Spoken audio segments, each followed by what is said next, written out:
Oi pessoal, me chamo Heloísa, faço parte da turma do Técnico em ADM e faço parte do projeto Inova Mais Ação. A gente está aqui hoje com a Simone, docente de enfermagem do Senac. Você pode se apresentar, por favor? Oi pessoal, me chamo Simone, sou docente de enfermagem aqui do Senac há 16 anos. Gosto muito dessa profissão e hoje à tarde a gente vai estar conversando um pouquinho com vocês sobre a trajetória da enfermagem. Para a gente começar, quais áreas que você tem como profissão? Olha, hoje eu atuo só na docência, tá? De uma forma geral, a docência ela acaba... A maioria das pessoas acham, Heloísa, que a docência é só um bico, ou é só um pedaço de uma profissão, ou que realmente não tem que ter dedicação. A docência ela é uma profissão que exige que a gente esteja se preparando a todo momento, né? Na área da saúde, isso ainda mais. Então, hoje eu tenho como profissão, eu tenho aqui o Senac e eu também atuo na Faculdade São Luís. Na Faculdade São Luís você atua com o quê? Hoje eu atuo com coordenação de estágios, né? Já dei aula lá em várias disciplinas, mas hoje eu fico só na coordenação de estágios. Depois que eu me tornei mãe, eu optei por diminuir um pouco da carga noturna de trabalho para poder ficar em casa com os meus filhos. Aproveitar o momento, né? Aproveitar. E como que você começou sua trajetória na enfermagem? Olha, eu acho que a trajetória na enfermagem, ela começa até antes da minha formação, né? Teve um período da minha vida que eu precisei de cuidados médicos, como a maioria das pessoas que acaba indo para essa profissão, a gente acaba tendo aí um olhar quando está sendo atendido como paciente. E aí eu precisei passar por um procedimento cirúrgico que eu precisei ir todos os dias no hospital. E eu gostei do jeito que me trataram e eu falei que eu gostaria de fazer isso. Mas aí a vida vai levando a gente para outro caminho, né? E trabalhei em várias situações, trabalhei como caixa de mercado, trabalhei em comércio, né? Trabalhei com vendas, mas aí eu tive a oportunidade de estar fazendo uma faculdade, aí eu escolhi fazer enfermagem, não fiz técnico de enfermagem antes, fui fazer faculdade, e quando eu resolvi fazer enfermagem, eu acabei me apaixonando pela profissão. Eu tive outras profissões antes de entrar para enfermagem, então eu trabalhei em caixa de mercado, eu trabalhei em comércio, eu trabalhei com vendas, e tudo isso acabou me levando um dia para poder fazer enfermagem. E quando eu fiz a enfermagem, quando eu entrei na faculdade, eu realmente não sabia o que eu queria dentro da enfermagem ainda realmente, se eu ia para a parte assistencial, dentro de hospital, saúde pública, mas eu acabei me apaixonando um pouquinho pela enfermagem como um todo, né? Eu falo muito para os meus alunos que a enfermagem não pode ser só por amor, né? Porque ela é uma profissão que merece ser reconhecida como profissão, apesar dos perrengues que a gente tem, mas é uma profissão que precisa, assim, de reconhecimento como uma profissão que a gente goste do que está fazendo, senão a gente não consegue. Então, minha trajetória dentro da enfermagem começou desde antes da faculdade, e aí eu vi a oportunidade também de ter uma profissão que sempre esteve em ascensão, que sempre esteve em crescimento no mercado de trabalho. Sonhos de criança era fazer medicina veterinária, era cuidar de cachorro, gente, acho que toda criança já pensou em um dia cuidar dos animaizinhos. Todo mundo já quis isso um dia, todo mundo já quis, mas aí a gente começa a pensar quando vira adulto, o que a gente vai fazer com um diploma de medicina veterinária, que é um campo um pouquinho menor, no meu modo de ver, é um pouquinho mais difícil de ter um emprego, né? Então, na profissão, na enfermagem, eu acabei entrando também pensando nessa possibilidade de colocação no mercado de trabalho. Que a medicina, ela estende para vários lados, né? Tem a medicina veterinária, tem o técnico. Então E aí acaba sendo ou a pet shop, ou grandes animais, pequenos animais, ou ter alguma coisa direcionada a isso. Então eu acabei optando mais por cuidar de pessoas mesmo, porque eu acho que é um lado que a gente precisa realmente desenvolver no ser humano, que é o cuidado humano. Sim, e precisa, né? Bastante. E quais que são os maiores desafios da profissão para você? Para mim, os maiores desafios da profissão, eu acho que acaba sendo ainda a questão, Heloísa, da valorização da nossa profissão. Ainda é uma profissão, né? A gente teve a pandemia que trouxe muito em evidência a questão da enfermagem, que a enfermagem ficou extremamente bem vista, bem olhada, com um carinho por todo mundo, mas que ainda precisa de muito reconhecimento, né? Então, historicamente, a gente não tem um reconhecimento, a gente precisa ter mais profissionais qualificados para trazer que a nossa profissão seja realmente reconhecida como ela deve ser reconhecida. Então isso eu acho que acaba sendo um grande desafio. Além de hoje, um grande desafio que eu vejo é a questão do comprometimento das pessoas com a profissão. Porque é uma profissão que você não tem sábado, você não tem domingo, você não tem Natal, você não tem Ano Novo, você não tem às vezes aquele convívio com a família. Então, entrar nessa profissão, você precisa realmente estar disposto a querer abrir mão, às vezes, do churrasco no fim de semana. Né? Exatamente, dos momentos em família em prol de outras pessoas, né? São situações muito claras. Por exemplo, você vai deixar de comemorar o Natal com a sua família. Mas dentro do hospital, às vezes, aquele vai ser o último Natal daquele paciente. Sim. Se tiver Natal, né? Se tiver o Natal. Então, quando a gente traz esse olhar, eu acho que isso são desafios, né? O comprometimento, a questão do abdicar para você viver a profissão e entender que a gente precisa de reconhecimento para a nossa profissão. Principalmente a enfermagem, né? Principalmente. Porque, tipo, o paciente chegou ruim, é sempre os enfermeiros. Sim. Sempre os enfermeiros. Né? Eu falo que dentro das áreas da saúde, a enfermagem ela tem uma gama muito grande, né? Tanto que somos a maior categoria profissionais em número de profissionais, né? Entre auxiliares técnicos e enfermeiros, a gente que tem a maior número de categoria de profissionais aí da saúde. Sim, entendi. E o que te levou a se afastar da atuação direta na enfermagem? Olha, foi no último ano de faculdade. Foi no último ano de faculdade. Eu falo que eu lembro assim e conto essa história, porque é uma história que me marcou muito. No meu último ano de faculdade, a gente faz estágio supervisionado e a gente fica sozinho dentro do campo de estágio. O professor passa de vez em quando para descobrir, para ficar de olho no que a gente está fazendo. Para ver se está fazendo certinho. Exato. E eu estava em uma unidade de saúde e quando a gente começa a perceber que quando eu sozinha não vou dar conta de mudar a realidade, porque eu gosto muito do atendimento humanizado, do atendimento olho no olho, da mudança realmente que a minha profissão pode fazer na sua vida. Eu comecei a perceber nesse último estágio meu, de último ano, que sozinha não ia dar conta de mudar a realidade, por exemplo, de uma unidade básica de saúde. E se eu conseguisse, seria apenas uma unidade de saúde ou um local que eu tivesse na assistência que eu conseguiria mudar a realidade. E aí eu percebi que, de repente, se eu fosse para outras áreas, como a docência, que eu poderia plantar a semente que eu tenho, de vontade de fazer um cuidado diferenciado, de ter um olhar realmente direcionado para cada paciente, que eu conseguiria, de repente, disseminar essa semente em outras pessoas e que, de repente, quanto mais pessoas falassem do mesmo modo que eu faço, melhor seria a assistência de uma forma geral. Então foi aí que me acendeu um alerta que se eu fosse para essa área, eu poderia ter uma maior possibilidade de ver a mudança na assistência. Porque hoje, se você perguntar para as pessoas se elas têm uma história de uma má assistência, de uma falta de respeito, de uma falta de educação, de uma grosseria num atendimento de saúde, todo mundo vai falar que já foi mal atendido por alguém da enfermagem. Mas ninguém fala de como que o paciente atende a enfermeira, né? Isso. Então, eu acho que os profissionais, eles estão cansados, mas a gente também tem o paciente que precisa ter esse olhar pra gente. Então, quando a gente precisa mudar esse cenário. Então, eu me afastei um pouco da assistência nesse sentido de querer trazer na educação algo que eu acredito muito, que é o atendimento humanizado, atendimento com olhar diferenciado para o paciente. E a docência acabou me possibilitando isso, né? Transformar várias pessoas para pensar de uma melhor maneira. Sim. E olhando para trás, você faria essa escolha novamente? Faria, né? Eu faria sim. Eu acho que mudar o rumo da minha história não vai fazer eu ter um outro olhar, né? Tive várias possibilidades, várias situações, né? Então hoje eu me enxergo na assistência ainda quando eu vou para estágio com os alunos.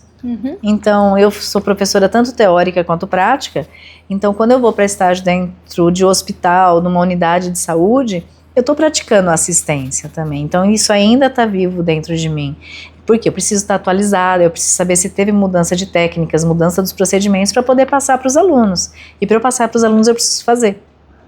Então você também estuda a sua área ainda. Você só se Sim. afastou do... Como que eu posso dizer? Do cuidado direto ao Isso. paciente. Você só se afastou de tocar, assim, de ver o paciente, mas De você estar ainda dentro de um sabe plantão. informada. Isso. Mas a gente, tanto para passar em sala de aula quanto para passar em estágio, eu preciso estar extremamente atualizada. E a enfermagem muda diariamente os procedimentos. Então, não é incomum quando chega um aluno em estágio, a professora, como que eu faço esse procedimento, né? Aí eu falo, olha, é assim, mas teve mudança há pouco tempo. Então, até eu estava dando aula semana passada para os alunos sobre sondagem. Eu falei, gente, até uns 10 anos atrás o técnico podia passar, hoje o técnico não passa mais. Então a gente teve mudança na legislação, mudança de como passa, quem faz, como cuida. Então tudo isso a gente tem que trazer de atualização para a gente e que acaba sendo atualizado também para os nossos alunos. E quais aprendizados da enfermagem você leva até hoje na sua vida pessoal e profissional? Eu falo que a enfermagem, Luiz, é uma profissão que ela não é só uma profissão, ela acaba sendo um estilo de vida, tá? Quando você faz enfermagem, as pessoas acham que você sabe tudo da área da saúde. Para começar, entra aí. Então, a enfermagem traz para a gente um aprendizado de como a gente se cuida e como a gente cuida do outro. Então, o primeiro aprendizado é como a gente se cuidar. Por mais que às vezes a gente deslize, a gente sabe o que a gente tem e o que não tem que fazer na nossa vida em relação à nossa saúde.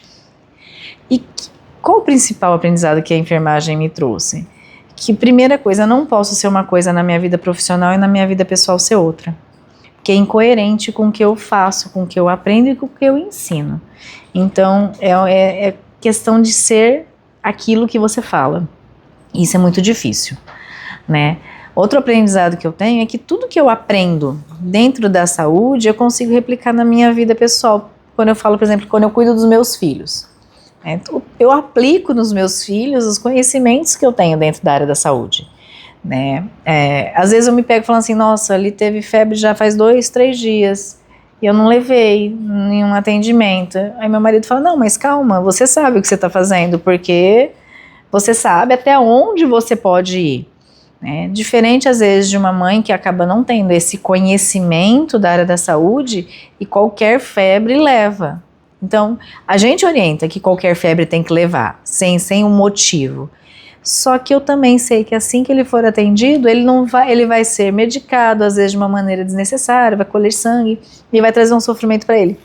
Então, os aprendizados que eu tenho na minha profissão, eu acabo aplicando na minha casa, com os meus filhos, com a minha família de uma forma geral, a gente acaba utilizando. E isso é muito legal, né? Porque acaba te dando uma facilidade de algumas coisas. Só que ao mesmo tempo a enfermagem me ensinou também que conhecimento, como todos dizem, é uma dádiva, mas nem sempre. Porque quando você conhece muito sobre uma coisa, você sabe os passos que vem a seguir. Então, quando, por exemplo, alguém me faz uma pergunta sobre alguma questão de saúde, eu falo assim, você quer saber a minha opinião de enfermeira ou de família? Porque a enfermeira tem uma opinião técnica formada. E às vezes a família, a parte familiar que é outra, né? Uhum. Então, eu trago isso, às vezes eu trago um exemplo para os alunos, quando a gente está falando, que minha avó teve ela faleceu já faz 9 anos, e quando ela estava na UTI, o pessoal falava assim, Simone, você acha que ela sai? Né? Eu falei assim, essa aqui é a minha opinião de enfermeira ou de neta? A enfermeira sabe que ela não vai sair, pelo quadro clínico que ela tem. A neta quer que ela saia a qualquer custo. Então, a enfermagem me trouxe, às vezes, um conhecimento, que conhecimento é uma dádiva, mas só que, às vezes, ele é desgastante, porque você conhece o processo de saúde e de adoecimento das pessoas, e isso entristece. Porque muitas das vezes você sabe que a pessoa não vai sair daquilo, só que você quer que ela saia. Exato. Então, quando eu fico doente, eu sei às vezes o que pode acontecer. Quando eu preciso de um procedimento, por exemplo, cirúrgico, eu sei tudo que eu vou passar, isso acaba causando ansiedade, acaba causando nervosismo, porque eu sei tudo que vai acontecer e as complicações que isso pode dar.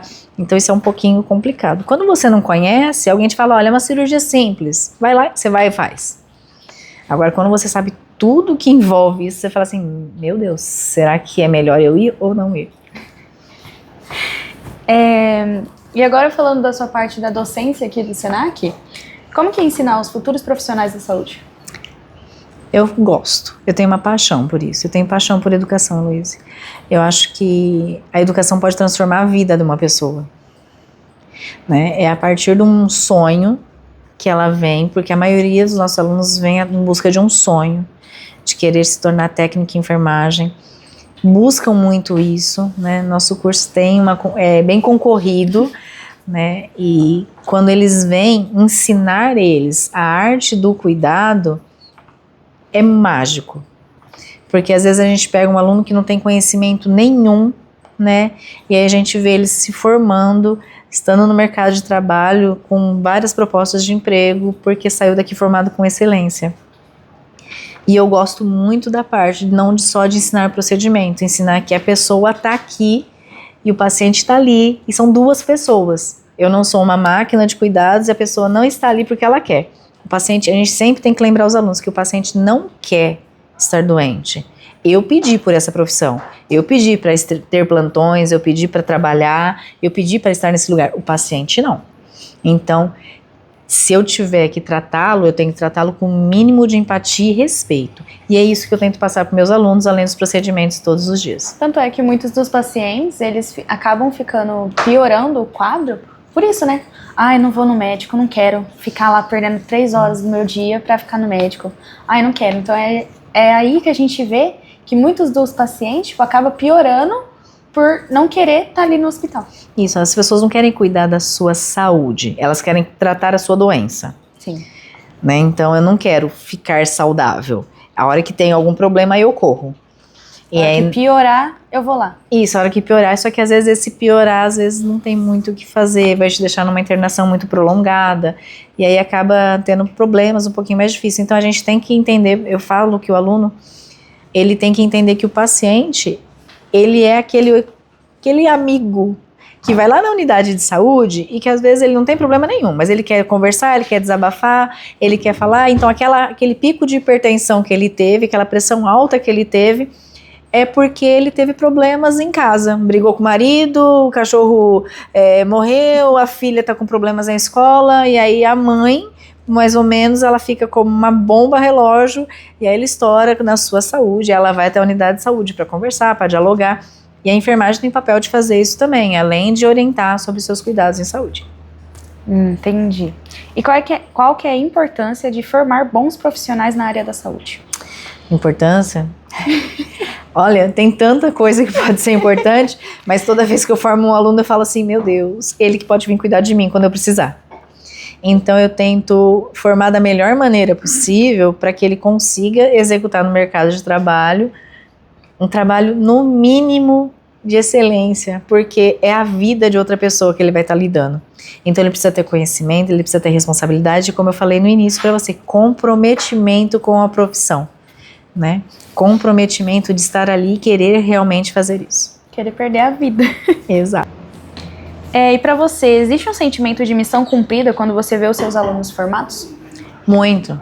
Para mim é o meu maior reconhecimento da minha profissão, é quando eu volto em campo de estágio com turmas novas, com turmas que estão ainda em formação, e eu encontro ex-alunos e sou super bem recebida, né? Então é um sentimento de ver realmente eles colocados no mercado de trabalho, de realmente valeu a pena. Valeu a pena o esforço, valeu a pena lapidar os alunos, porque às vezes eles vêm sim de uma forma que querem, mas ainda não sabem como, né? Então a gente vai lá aos poucos lapidando, trabalhando com esses alunos, desenvolvendo habilidades, os valores, as atitudes, para que eles se tornem um bom profissional. E vê-los no mercado de trabalho acaba sendo um reconhecimento total disso. Você olha para trás e vê tudo que aquele aluno passou para ele estar ali, né? Exato, a gente consegue ver e ter um recorte realmente e falar para ele, olha, viu como valeu a pena? Como valeu a pena você não desistir quando você queria desistir, de você realmente se empenhar em estudar quando a gente puxava as orelhas, fazia o feedback. Então eu acho que é nesse olhar, nesse momento que eu falo assim, não, valeu a pena. Valeu a pena. E os alunos daqui, os alunos da faculdade, quando você vê no mercado de trabalho, você vê com frequência? Sim, né? Hoje, em todas as instituições aqui de saúde de Jaboticabal, eu vejo ex-alunos meus, tanto da faculdade quanto aqui do Senac, que estão colocados no mercado de trabalho, né? Isso é uma alegria, uma satisfação muito grande, né? Porque a gente acaba sendo bem recebido, eles acabam falando que tem saudades da época de estudos, tanto da faculdade quanto do Senac, e isso é muito gostoso, porque você vê frutos do seu trabalho se reproduzindo. E quanto tempo é o curso de enfermagem? Faculdade? Não, o curso técnico aqui. 1.800 horas. Isso dá em torno de 2 anos e meio, mais ou menos. Então você já constrói um laço bem forte com seus alunos, né? Sim, a gente consegue construir laços, né, com essas turmas que passam por aí.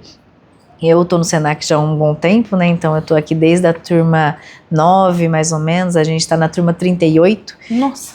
Então já faz um tempinho, mas é gostoso, porque a gente encontra alunos da turma 9, 10... Nossa, professora, que saudade, quanto tempo que eu não te vejo, né? E na faculdade também eu estou o mesmo período de tempo, então a gente acaba encontrando essas pessoas aí no mercado de trabalho, colocadas de uma forma que gostam do que fazem e fazem porque realmente se encontraram dentro da profissão.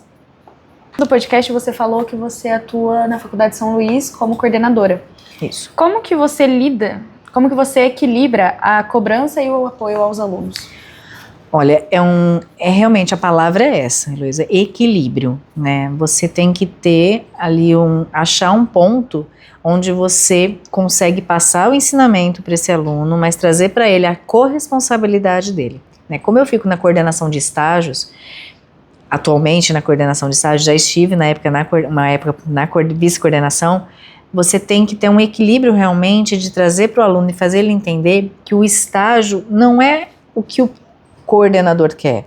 Ele tem que ter uma parceria entre o campo de estágio, o parceiro de estágio, os alunos, a coordenação, o Corém. Então são todas as instituições que têm que fazer o estágio acontecer.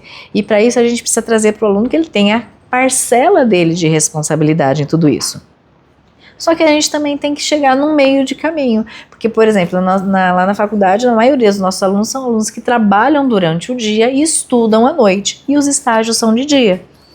E aí eu tento trazer para eles que eles precisam, que são estágios curriculares obrigatórios, porém que eles precisam entender que nesse período eles vão ter que se ausentar do trabalho ou negociar no trabalho férias, folga, dias antecipados, para ele conseguir realizar o estágio. O estágio geralmente é 30 dias, mais ou menos? A gente fala do terceiro semestre até o sexto, sétimo semestre, são 75 horas por semestre. Então, no ano, dá 140 horas. Então, são 2 estágios aí no ano de 15, 20 dias. Então, a gente tem que pedir para eles se organizarem. Então, às vezes, férias dá para se organizar, só que muitos acabam sendo irredutíveis. Não, eu não posso, eu faço justamente o curso à noite, porque eu não posso durante o dia, o patrão não libera. E aí a gente vai tentando adequar da melhor maneira possível, sempre trazendo para eles a corresponsabilidade. Porque coordenação de estágio é uma coisa bem delicada, porque o aluno ele quer se formar, mas ele não entende a necessidade, muitas vezes, do estágio naquele momento.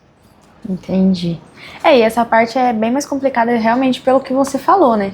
Que aí tem os alunos que, tipo assim, às vezes nem tenta negociar com o patrão e já fala que, porque ele não libera. Isso, é direto. Mas eu trabalho em comércio, o comércio não libera. Eu falo, gente, eu já estou fazendo isso há tantos anos, eu sei que se vocês conversarem de um jeito e negociando, a gente consegue.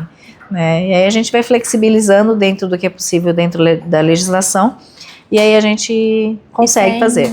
Sem o estágio não conclui? Não conclui. Então ele tem que cumprir todas essas 75 horas semestrais, e aí no último ano ele tem um estágio de 400 horas. Que é quanto tempo? Semestre inteiro, são quase 6 meses. Ai, meu Deus. E você já presenciou algum momento marcante durante um estágio? Vários. A gente poderia fazer um podcast só sobre isso. Porque na enfermagem, na saúde, a gente tem muitas particularidades, né? Eu lembro de uma situação que para mim é muito especial, quando eu ainda estava no meu formando quase, quando eu peguei um óbito de um bebê, né? Então, assim, foi uma coisa que me impactou muito e que mudou muito minha visão sobre a minha profissão, porque era uma gestante que eu tinha acompanhado, desde o processo gestacional, que era um projeto que a gente tinha na faculdade, e quando eu cheguei no meu dia de estágio no pronto-socorro para atender, era ela que estava parada na sala de urgência. Então foi uma situação que me impactou bastante.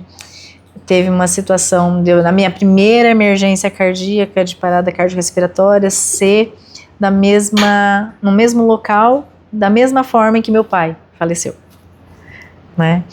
Como eu tenho situações... Aí você revive tudo. Isso, como a gente tem situações em estágio, onde a gente vê alunos, de repente, não sabendo lidar com o óbito, e a gente precisando entender como que é, fazer o aluno entender que isso é um processo, né? Tem várias situações de perda, né? Então, eu lembro de uma senhora que a gente acompanhou num estágio, quando eu dava estágio noturno aqui pelo Senac, que a gente acompanhou ela durante a semana inteira. No último dia de estágio, ela se despediu do filho na visita, e ela falou pra gente ficar lá com ela, que ela iria morrer naquele dia. Né? Os alunos, professor, acha que alguém sabe uma coisa dessa? Né? E foi justamente do jeito que ela falou. Né? E então aí, ela preveu a morte dela e que seria naquele dia. Isso. Então tem várias dessas situações, né? Aí a gente tem situações engraçadas, de aluno passar mal durante a realização de curativo, a gente tem situações onde o aluno vai com uma vestimenta que não é adequada, ou então recebe vômito para o corpo inteiro, tem que acabar tirando vestimenta. A gente acaba tendo enormes e várias situações, né? Que são tanto impactantes de uma maneira positiva, né? Como também de maneiras mais entristecedoras, mas que fazem a gente se tornar o profissional que a gente é hoje em dia. Então, a gente tem sim, são histórias muito bacanas. Eu sempre compartilho com os alunos para eles aprenderem através da vivência, mas a gente acaba compartilhando de que forma? De uma forma para aprendizado, para eles aprenderem, né, e entenderem que com aquela situação, quais as posturas que eles podem ter. E num estágio, tipo, numa unidade de pronto atendimento, pode ser que aconteça, né? Pode ser que, tipo, que os alunos nem pegou. Como que eu explico? Ai, meu Deus. Tipo, pode ser que o estágio nem é deles, mas aí, tipo, eles estão passando e escutam uma morte. Isso. E aí tem a família lá que tá passando mal, tem a família que grita, tem a família que chora.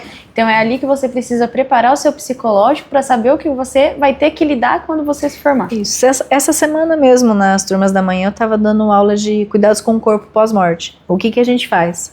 Né? Que nada diferencia o corpo vivo do corpo morto pra gente, os cuidados continuam, né? E isso pro aluno às vezes é muito impactante. Como assim que eu vou cuidar de um corpo morto? Né? Vamos sim. A gente tem que cuidar com o mesmo carinho, com a mesma empatia, com o mesmo respeito, como se ele estivesse vivo. Como se ele estivesse vivo. Simone, te estudando um pouquinho antes do podcast, a gente descobriu que você tem a pedagogia no seu currículo. Como que ela entrou na sua vida? Olha, a pedagogia ela entrou por várias formas. Primeiro, eu quis fazer pedagogia por trabalhar tanto tempo na educação, por mais que seja educação profissional, acaba sendo educação, então eu queria entender um pouquinho mais de outras legislações que respaldam a pedagogia, né? Eu tenho uma irmã que trabalha com pedagogia e isso me encanta, a pedagogia criança, né? Realmente, a educação infantil.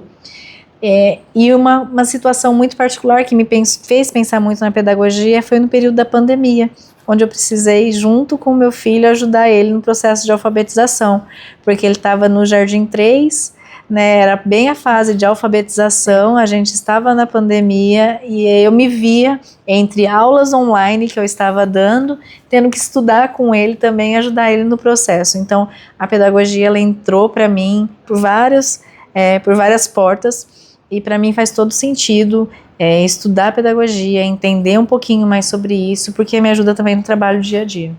E te ajuda com seus filhos também, né? Bastante. Uma tarefinha que eles precisam. Bastante. Tipo, ai mãe, faz isso aqui pra mim, por favor. Bastante, ajuda. E de que forma a pedagogia complementa a sua atuação na coordenação? Olha, lá na faculdade ela me ajuda muito pela questão documental, né? Então a gente precisa desenvolver documentos, a gente precisa entender de legislação e ela acaba completando. Eu falo que tudo que é conhecimento que tem, que se conversam, que são duas áreas afins que acabam se conversando, elas acabam completando e complementando para eu conseguir fazer um trabalho com maior qualidade, né? Então eu faço isso já há bastante tempo lá na faculdade, mas depois da pedagogia a gente começa a entender também outros olhares que precisam ser observados. Então, a coordenação do estágio, por mais que ele seja voltado para a enfermagem, ele tem partes documentais que a pedagogia me ajuda mais também. Então, juntou o útil ao agradável. Sim, com certeza. E você acredita que essa formação te ajuda a lidar melhor com as pessoas? Sim. Eu não acredito que eu tenha problema em lidar com as pessoas, né? É muito complexo isso. Porque essa pergunta, se você parar para pensar, eu não vejo Simone, respondendo. Eu teria que perguntar para outras pessoas, né, se as pessoas têm problemas de se relacionar comigo. Mas eu não vejo. Eu vejo que a pedagogia, ela me abriu outros olhares. E ao mesmo tempo que você abre outros olhares, você também fica mais observadora. Então eu gosto muito de observar. Eu sou uma pessoa que observa muito antes de falar. E a gente aprende isso também com a maturidade, viu, Heloísa? Que quanto mais a gente fala, menos feliz a gente é. E quanto mais a gente ouve, mais a gente presta atenção, mais observador a gente é, melhor a gente interpreta as situações. Né? E a pedagogia tem muito disso também, de saber observar, por exemplo, uma criança para poder ajudá-la no processo educacional dela. Entendi. Pessoal, a gente tem uma pergunta dos bastidores. Pode falar. Simone, prazer, Sofia. Prazer, Sofia. Eu queria fazer uma pergunta. Eu já ouvi falar sobre home care, acho que é assim que se diz. Ele é um ramo da enfermagem? O que é? Explica pra gente. Home care é os cuidados que a gente pode prestar dentro do domicílio da própria pessoa, tá? Então, são pessoas que têm necessidades dos cuidados de saúde, e esses cuidados não são prestados dentro de unidades de saúde, seja hospitalar ou unidades básicas. São os cuidados prestados dentro da própria casa do paciente. E esse sim é um nicho bem grande de mercado que a gente tem, principalmente para o técnico de enfermagem. Muito obrigada. Seguindo nesse caminho de home care, você como profissional acredita que o home care está crescendo no Brasil? Por quê? Sim. Né, a gente vê a população envelhecendo, a gente vê pessoas necessitando de cuidados em casa e as famílias adaptando-se a esse modelo, tá? É um modelo realmente, como eu expliquei, que precisa ser o cuidado domiciliar. Então, home de casa, né, care de serviços prestados. Então, são serviços prestados mesmo dentro da casa do paciente. E aí a gente tem ascensão por quê? Além da população envelhecendo, a gente tem pessoas que precisam do cuidado. Em que idade? Qualquer uma. Então, a gente pode ter um home care para um bebê, a gente pode ter o home care para um pós-operatório, a gente pode ter o home care para um idoso, a gente pode ter um home care para uma cirurgia. Então, em qualquer fase da vida, a pessoa pode precisar de algum cuidado e esse cuidado não ser mais um cuidado hospitalar e necessitar de um profissional dentro da casa da pessoa. Entendi. Só que aí, nesse caso de casa, é sempre por virtual? Ou você sai pessoalmente? Não, é pessoalmente, né? Então, eu até auxilio uma família a ter os cuidados de home care. Eu não presto o cuidado, mas eu organizo a escala de plantão das meninas que fazem esse cuidado. Então, hoje, nessa casa que eu auxilio, tem pessoas que ficam 24 horas. Então, a gente tem um técnico de enfermagem no período do dia e um técnico de enfermagem no período da noite, porque a pessoa precisa de cuidados 24 horas. Então, os técnicos de enfermagem ou pessoas que ainda estão em formação, elas vão até essa casa e cuidam desta pessoa dentro da sua casa. Entendi. E agora, partindo para o final do podcast, para encerrar, como que você define sucesso hoje?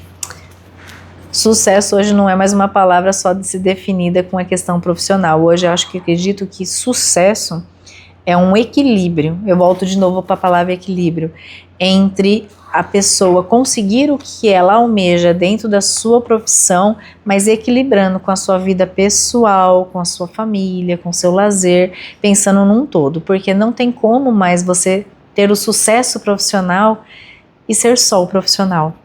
A gente precisa unir tanto a pessoa, né, que trabalha, o profissional, quanto aquela pessoa que realmente tem sua família, seus lazeres, sua vida fora da profissão. Então eu entendo que sucesso hoje é a união, o equilíbrio entre o profissional e o pessoal. Não é mais aquele negócio de vencer na vida, né? Não. Isso acaba virando consequência. Você vai ter mais sucesso se você conseguir equilibrar cada vez mais a sua vida pessoal e a sua vida profissional. Entendi. O que te dá mais orgulho da sua trajetória até aqui? Ver a pessoa que eu me tornei. Eu acho que olhando para trás, se eu pudesse olhar para aquela menina de sei lá, que ano que foi que resolveu virar essa enfermeira, eu acho que hoje eu olharia para ela e falar assim, segue que tá bom. Se você pudesse ter uma conversa Com ela, eu ia falar assim, continua que vai dar certo, você vai tropeçar bastante, vai ter bastante dificuldade na trajetória, mas você vai se tornar profissional que você sempre quis, que onde você chega, você é reconhecida pelos seus ex-alunos, que hoje são profissionais e colegas, e que realmente te agradecem por você ter feito parte da vida de formação deles. Qual foi o momento mais difícil e qual foi o mais gratificante da sua caminhada? Mais difícil? Eu acho que o mais difícil acaba sendo o dia a dia de cair na rotina, porque eu não sou uma pessoa que gosta da rotina, então sempre que alguma coisa cai na rotina, eu acho que acaba ficando muito na zona de conforto, e isso pra mim não é legal. Então eu gosto de estar sempre modificando alguma coisa, então isso pra mim é bem difícil, mas eu não gosto de trazer situações, por exemplo, na minha trajetória profissional é uma coisa, né, então a gente tem várias situações, como eu trouxe para vocês a questão da perda da minha avó, que eu sabia o que era, mas é questão novamente do equilíbrio, né? Então tá vendo? Eu sempre vou estar falando com vocês, trazendo sempre esse equilíbrio. Eu trago a vida profissional, eu trago a vida pessoal, porque elas acabam sendo a mesma coisa. Não tem como ser a Simone sem ser a enfermeira, porque a todo momento me questionam alguma coisa. Então a parte que acaba não sendo tão legal, de repente foram deslizes ou então acontecimentos de saúde da minha família, né, e ao mesmo tempo isso impacta, mas não pode impactar no meu profissional, né, e se você perguntar da minha trajetória profissional, a melhor parte é eu estar também aqui todos os dias, é formando pessoas todos os dias, é estar vendo o brilho no olhar do aluno, descobrindo coisas novas, e aí novamente trazendo a família, nascimento dos meus filhos junto com tudo isso, porque eu não seria quem eu sou se na minha vida particular eu não fosse quem eu sou também. Então a minha vida particular, minha vida profissional, elas acabam se misturando no sentido de me transformar em quem eu sou. Fazer as perguntas de encerramento, a gente teve muitos profissionais fazendo o nosso podcast, e muitos deles, com a trajetória, nos motivaram, nos emocionaram, e você foi um deles. Por isso, a gente queria te fazer um convite. Ai, meu Deus. Você quer fazer uma palestra no nosso projeto? Nossa, que responsabilidade! Vamos conversar sim, acho que dá, acho que vai rolar sim, acho que pode ser. Acho que a gente poderia fazer sim. Não sei o tema, o que vocês estão pensando, mas de repente acho que a gente pode conversar sobre isso e alinhar certinho sim. E pra gente encerrar, qual mensagem você gostaria de deixar para quem está nos ouvindo hoje? Estude. Siga o sonho que você quer. Faça a sua profissão da melhor maneira possível. Vá atrás dos seus sonhos que você consegue. Estudar é o melhor caminho para você se tornar aquilo que você quer. E Simone, a gente queria te agradecer por aceitar o convite e contribuir com a gente no nosso podcast. E muito obrigado, pessoal, a quem está assistindo. Tchau!